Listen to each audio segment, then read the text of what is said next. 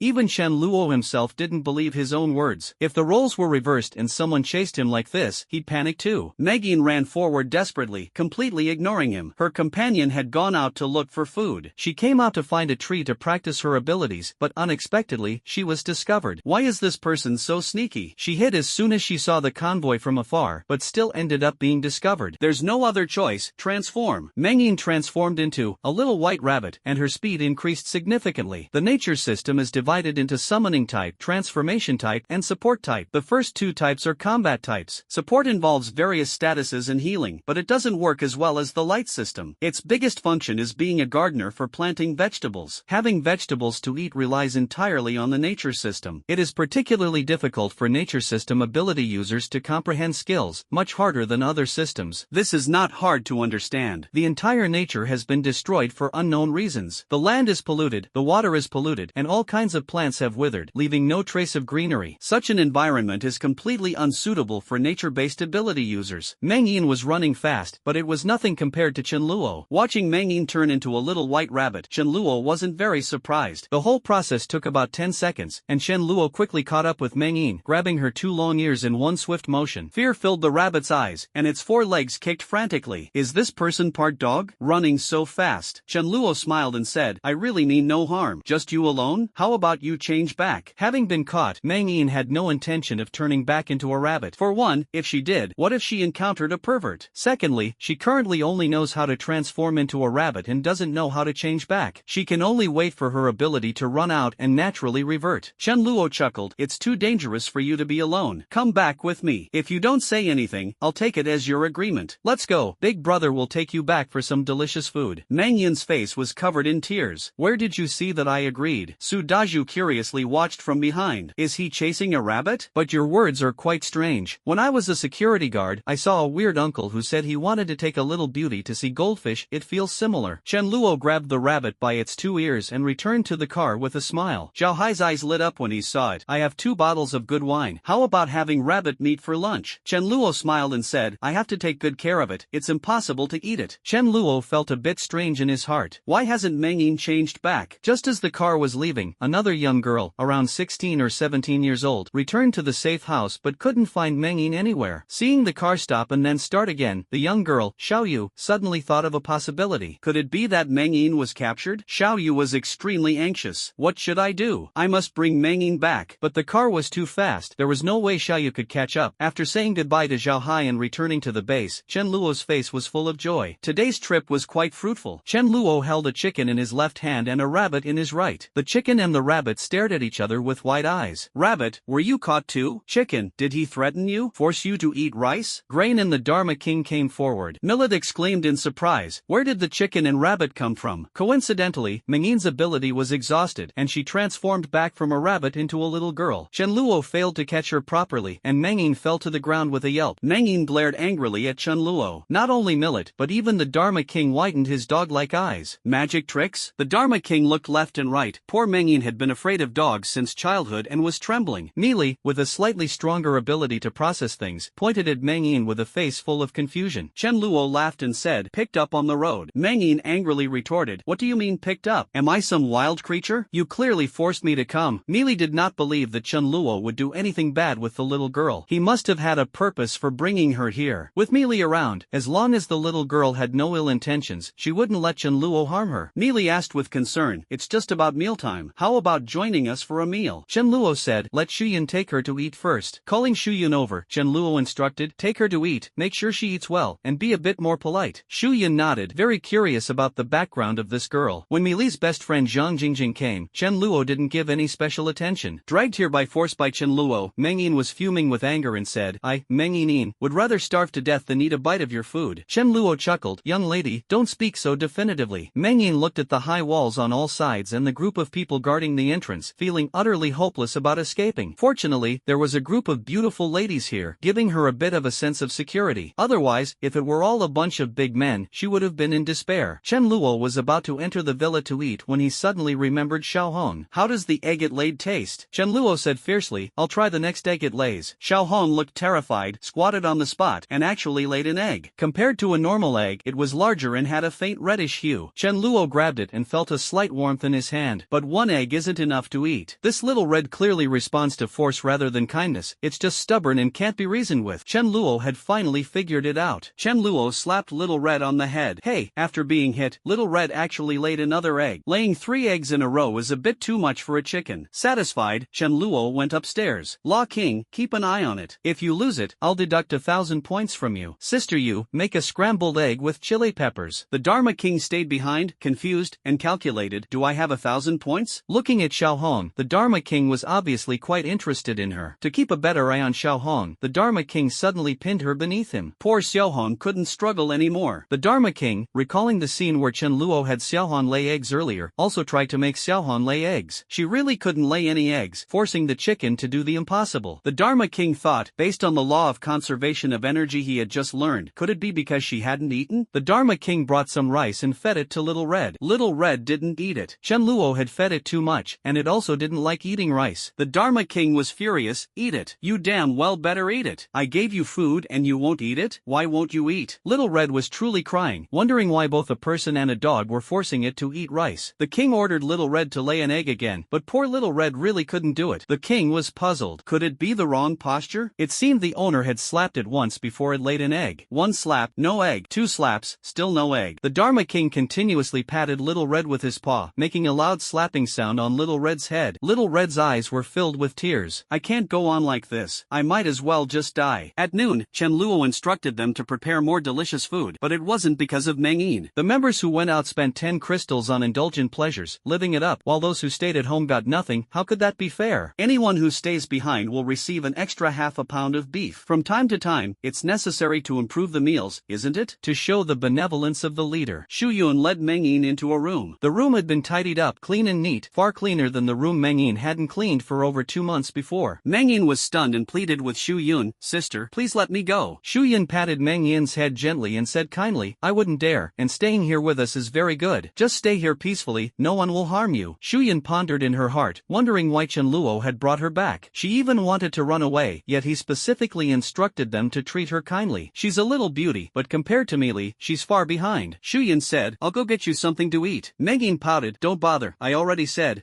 Meng Yin, would rather starve to death than eat his stuff. Meng Yin lay on the soft, large bed, rubbing her stomach. So hungry. Chen Luo instructed to prepare some good food for Meng Yin, so Shu Yun brought her a bowl of potato and beef, a bowl of steamed sausage, a serving of rice, along with a few bottles of drinks and some chips as snacks. Meng Yin's nose twitched. What smells so good? Shu Yun placed the dishes on the table and said with a smile, get up and eat. No matter what, we can't let our stomachs suffer, right? Meng Yin immediately got up and looked at the dishes on the table, potato, beef, sausage. Just looking at it, Meng Yin instinctively swallowed. Before the apocalypse, she used to eat this often and could have it whenever she wanted. But it's been more than 2 months since the apocalypse, and there's not a trace of oil or water in the stomach. Meng Yin stammered and asked, where did this kind of thing come from? Impossible, right? Shu Yun smiled and said, don't worry about that, just eat. Shu Yun, afraid that her presence would make Meng Yin feel restrained, stepped out. After all, the two weren't mortal enemies, and Shu Yun didn't believe Meng Yin wouldn't eat. After Shu Yun left, Meng Yin swallowed again and instinctively approached the table. Meng Yin suddenly realized, do I, Meng Yin, have no dignity? I said I wouldn't eat even if I starved, so I won't eat. That person was too mean, dragging me here by my ear all the way. After a fierce mental struggle, Meng Yin lay back on the bed, determined not to eat. It was just Meng Yin's mouth subconsciously making chewing motions. Meng Yin murmured, I won't eat, I'll just drink a bottle of soda. Drinking doesn't count as eating. Meng Yin struggled to grab a bottle of fizzy drink, gritted her teeth, and opened it in one go. She started with small sips, then began drinking in big gulps. Why does drinking make me feel even hungrier? Chen Luo looked at his lunch, which included braised pork, and said, send a portion to the little girl who came today. He had promised to bring her back for something delicious. A person shouldn't go back on their word, right? Meili volunteered to go. Meng Yin looked like she was only 2 or 3 years younger than her. Seeing the glossy and appetizing braised pork, Meng Yin finally broke down. This braised pork has no side dishes, just pure meat. This kind of braised pork is a bit sweet, fatty but not greasy. Before the apocalypse, meat lovers would find this very appetizing, let alone Meng Yin. Yin, who hadn't tasted meat for over 2 months and loved eating it. Neely chuckled softly, said a few comforting words, and closed the door. Yin was literally drooling, and it even dripped onto the floor. Braised pork, my favorite. Is it starving to death or eating? Ah, whatever, in front of delicious food, how much is face worth? Unable to resist the temptation of braised pork, Yin immediately picked up a piece of braised pork. Whoa, so delicious. The taste of braised pork spread in her mouth, and Yin shed tears of excitement. How could it be so fragrant? It's not an illusion. I, Yin, have eaten meat. Countless nights I dreamed of eating meat, and today I finally got to eat it. Could this really not be an illusion? The wind sweeps away the remnants of clouds. After finishing his meal, Chen Luo came to see Yin. What we want is genuine submission. Forcibly bringing her back is just a last resort. We can't possibly miss this, right? Chen Luo remembered that Yin was the first natural ability user he knew who could improve seeds. The survival rate of ordinary seeds is very low, and maintaining their normal growth requires a lot of natural type abilities. The seeds improved by Yin have a high survival rate, low consumption, and high yield. The base where Yin resides has made a fortune by selling the seeds she improved. But without strength to match the wealth, it's just a piece of fat meat. If others can't obtain it, they destroy it, assassinated by jealous individuals. Therefore, the survivors find it increasingly difficult to live, largely due to mutual slaughter. After Chen Luo entered the room, he saw Yin devouring food voraciously. Yin froze for a moment. She had said before that she'd rather starve than eat Chen Luo's food. What does this mean now? Yin wanted to spit out the meat in her mouth, but it was too delicious to give up. At this moment, wasting food would be an unforgivable sin. Chen Luo teased. Who was it earlier that said, I, Yin, would rather starve to death than eat your food? Yin blushed and said, well, I didn't starve to death, did I? If I didn't starve to death, of course, I'd eat it. Chen Luo couldn't help but laugh. Oh, quite thick-skinned, aren't you? Chen Luo left the room and re-entered after Yin finished eating, speaking seriously. Apologies for bringing you here by force. I saw you seem to be using abilities on the tree and guessed you might be a nature-type ability user. My base is in great need of nature types, so I brought you here. As long as you can grow vegetables, having meat to eat every day won't be a problem at all. Yin reluctantly believed Chen Luo's words. If he wanted to harm her, he wouldn't have given her so much precious food. There are so many beautiful young ladies here, it's unlikely he'd set his sights on me. Yin pondered secretly for a moment. I'll observe a bit more. If he really seems trustworthy, I'll let him bring Xiaoyu over. This would be much safer than just Xiaoyu and me, and Xiaoyu wouldn't have to rely on invisibility to search for supplies. Chen Luo threw a pile of potato seeds and asked Yin to try improving them. Without reaching level 4, the quality of natural abilities wasn't sufficient. Mere quantity couldn't make farming possible. Chen Luo remembered there were 3 new members, likely spies, and took a trip with some rice. Damn it, they really were 3 spies. Chen Luo ordered, take them away and beat them. If they don't talk, just beat them to death. Who isn't afraid of death? Or who is a death warrior, a brave warrior? There's really nothing left unsaid. 2 were sent by Yi Gaofei's side, and 1 was actually sent by Qilin. Trying to probe the situation on my side?